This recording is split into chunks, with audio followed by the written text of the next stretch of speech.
Hello दोस्तों, नमस्कार। आप सभी का पॉलिटिकल साइंस में स्वागत है। तो हम लोग कर रहे हैं पॉलिटिकल साइंस का एमसीक्यू। ये हमारा आज चौथा सेट है। इससे पहले 3 सेट अपलोड कर दिए जा चुके हैं यूट्यूब में, उसको आप लोग जरूर देख लीजिएगा। यह मुख्य रूप से जो फ़ायदेमंद रहने वाला है वो नेट जेआरएफ जो पॉलिटिकल साइंस की तैयारी कर रहे हैं उनके लिए फ़ायदेमंद रहने वाला है। साथ ही साथ यदि आप लोग एमए जेएनयू के लिए एमए एंट्रेंस का एग्जाम कर रहे हैं, चाहे वो जेएनयू हो, डीयू हो या बीएचयू पॉलिटिकल साइंस से, तो उनके लिए भी यह फ़ायदेमंद रहने वाला है। तो आइए देखते हैं पहला क्वेश्चन क्या है। सबसे पहले आप लोग हमारा इस चैनल को सब्सक्राइब कर लीजिए, क्योंकि इस चैनल में मैं आपको इस तरह एमसीक्यू कराता रहूँगा और साथ ही साथ अपनी प्रिपरेशन नोट्स भी इसमें प्रोवाइड कराऊंगा। तो आप लोग इस चैनल को जरूर सब्सक्राइब कर लीजिए। पहला क्वेश्चन देखते हैं। पहला क्वेश्चन में कह रहा है कि लिस्ट 1 और लिस्ट 2 को हमको क्या करना है, करेक्ट कोड में देखना है कौन सा आंसर करेक्ट दिया हुआ है, उसको मिलान करना है। तो लिस्ट 1 में दिया हुआ है स्टूडेंट ऑर्गेनाइजेशन, और लिस्ट सेकंड में देखें तो वो पार्टी एफिलिएशन यानी किस पार्टी से संबंधित है। यदि हम लोग अखिल भारतीय विद्यार्थी परिषद को देखें तो ये जो है तो बीजेपी की है। इसी प्रकार national student union of India Congress से है। यदि आप लोग स्टूडेंट यूनियन के बारे में थोड़ा बहुत जानते होंगे तो आपको मालूम होगा कि एबीवीपी जो है तो बीजेपी से संबंधित रखती है, एनएसयूआई जो है तो कांग्रेस से संबंधित है।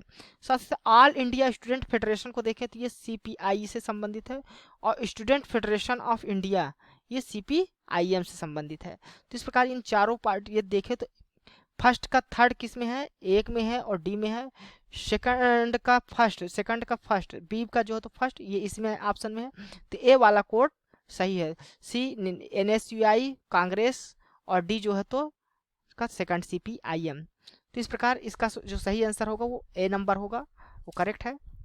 अगला देखते हैं क्वेश्चन क्या है। When was the inter state council under article 360 of the constitution of India was setup in India. India में जो है तो किस समय जो है तो इंटर स्टेट काउंसिल सेटअप की गई थी। तो सबसे पहले हम लोग जान लेते हैं इंटर स्टेट काउंसिल है क्या। Inter state council is a not a permanent constitutional body. ये कॉन्स्टिट्यूशनल बॉडी है लेकिन परमानेंट कॉन्स्टिट्यूशनल बॉडी नहीं है। Which can be created at any time it seems to be president to the president that the public interest would be served by the establishment of the such council. यदि इस council की जब जरूरत होगी तभी इसको प्रेसिडेंट के द्वारा जो है तो सेटअप किया जाता है। तो कॉन्स्टिट्यूशनल बॉडी क्या होती है, कॉन्स्टिट्यूशनल बॉडी वो बॉडी होती है जिसको किसी कॉन्स्टिट्यूशन के प्रोविजन के तहत या आर्टिकल के तहत, इसको कॉन्स्टिट्यूशन के तहत जो है तो इस सेटअप किया जाता है, इस्टेब्लिश किया जाता है। और इसको प्रेसिडेंट जो है तो समय समय पर जब जरूरत पड़ती है तब जो है तो सेटअप करते हैं, इसलिए ये नॉट अ परमानेंट बॉडी। ठीक, याद रखिए। It was setup in 1991 through a presidential ordinance for the first time. तो पहली बार कब बनी थी, 1990 में।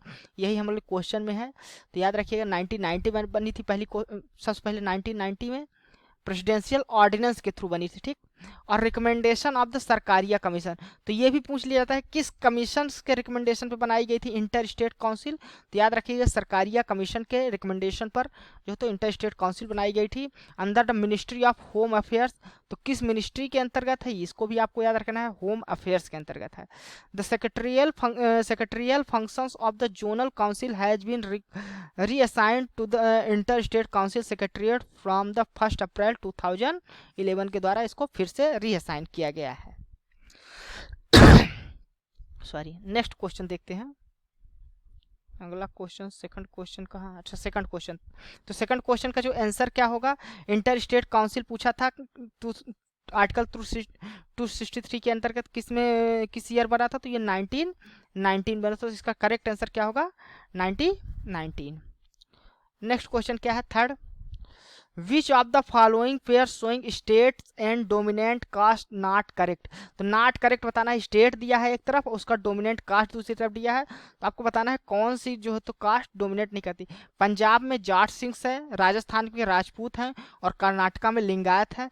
लेकिन जो बेम्बला ये जाति है ये आंध्र प्रदेश में है। तो Bembla is a caste group mainly found in Andhra Pradesh, not a Kerala, hence it is a not a dominant caste in Kerala. तो इसका जो करेक्ट नॉट करेक्ट पूछा था, तो इस करेक्ट आंसर होगा सी नंबर होगा, केरला बेम्बला में नहीं है बल्कि ये आंध्र प्रदेश में है बेम्बला।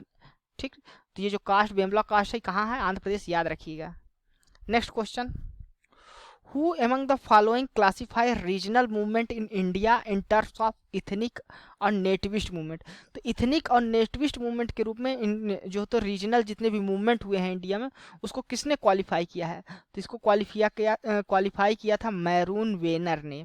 तो याद रखें, मैरून वेनर ने इसको क्लासिफाई किया था इथनिक और नेटिविस्ट मूवमेंट के रूप में।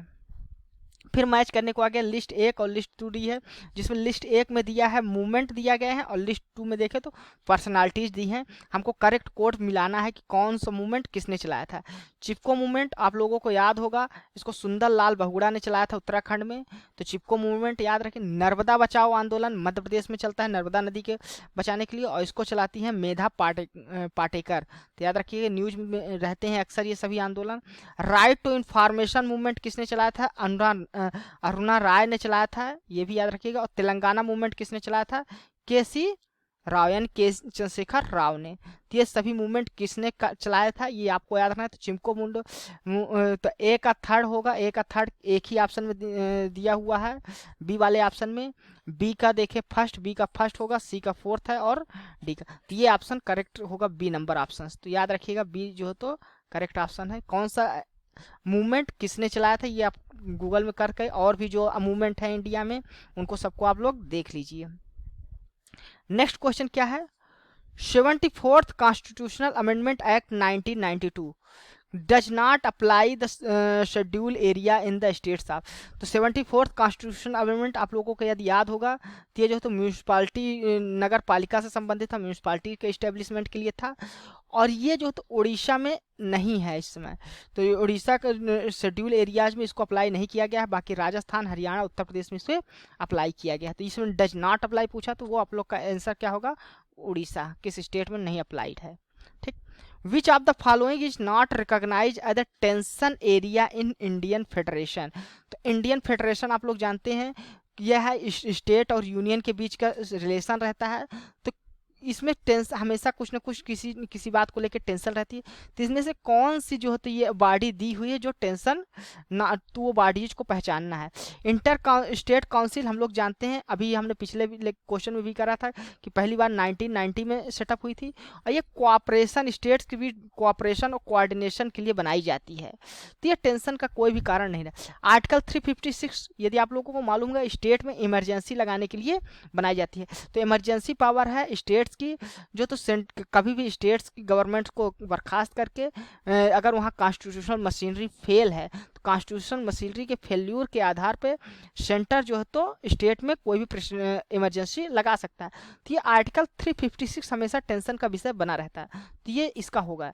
Role of the governor, governor के रोल को लेकर भी टेंशन बना रहता है क्योंकि अपॉइंटमेंट जो करती है वो सेंटर करती है, और बिना स्टेट्स के किसी भी सलाह लिए बिना, चीफ मिनिस्टर की भी सलाह नहीं ली जाती, तो अपॉइंट गवर्नर करता है। और गवर्नर जो है तो हमेशा सीएम के कार्यों में किसी न किसी तरह से दखलंदाजी भी करने का कार्य कभी कभी करता है। तो इसलिए इसका जो गवर्नर का रोल है इसको लेकर भी टेंशन बनी रहती है।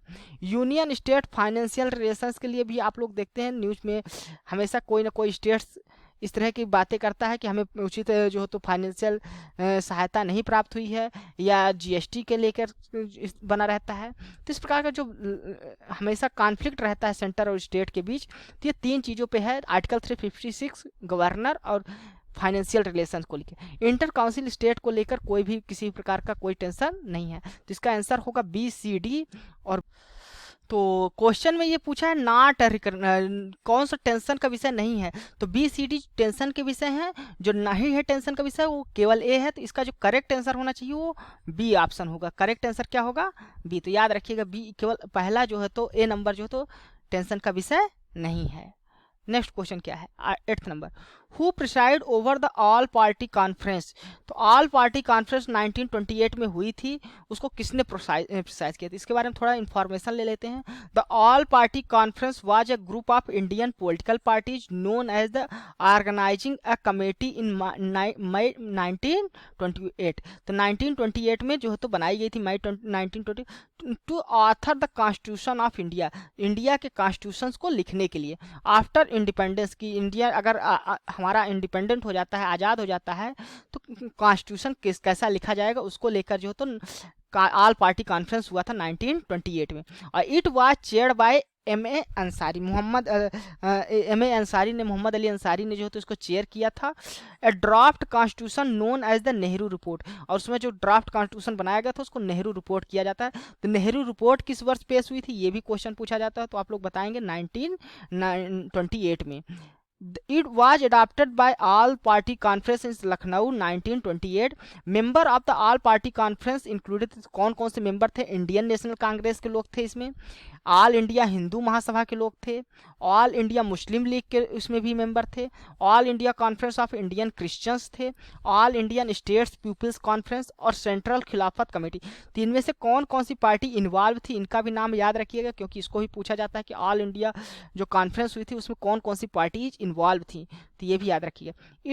इन its meeting from 28 August 1928 to 31 August 1928 के बीच जो है तो चली थी। और इस पार्टी ने, ऑल इंडिया पार्टी कॉन्फ्रेंस ने रिकमेंड किया था डोमेनियन स्टेटस, इंडिया के लिए डोमेनियन स्टेटस की मांग इन्होंने की थी, तो याद रखिएगा। तो इसको प्रिसाइड किसने किया था, चेयर किसने किया था?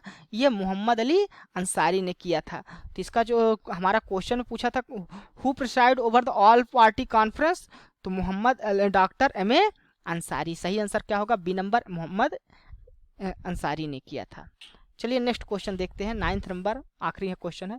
विच of the following statement are correct, select your answer, code given below.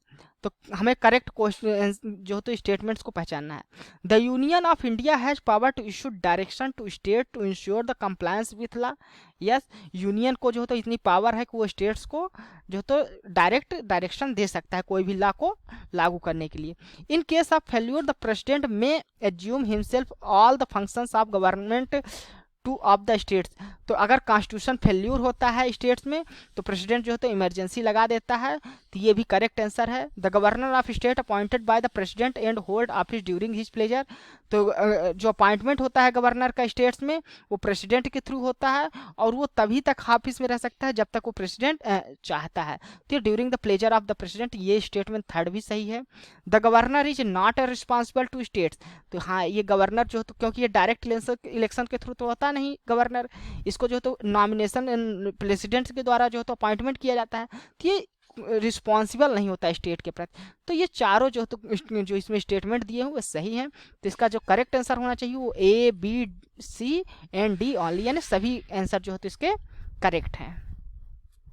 तो ये था हमारा आपका आज का MCQ। यदि आपको यह MCQ अच्छा लगा है तो लाइक कर दीजिए, और यदि आपके लिए यह MCQ वास्तव में बेनिफिटेड हैं तो आप हमारे इस चैनल को सब्सक्राइब कर दीजिए। पॉलिटिकल साइंस MCQ जो तो हम लोग डेली प्रोवाइड करते हैं, और इसका टेलीग्राम लिंक भी आपको मिल जाएगा जहाँ पर MCQ कराया जाता है, तो उसको भी आप लोग उस चैनल को भी ज्वाइन कर सकते हैं, जिसमें पॉलिटिकल साइंस के कई सारे MCQ उसमें पड़े हुए हैं, प्रैक्टिस के लिए आपको फ़ायदेमंद रहेंगे। तो थैंक यू, धन्यवाद हमारा वीडियो देखने के लिए।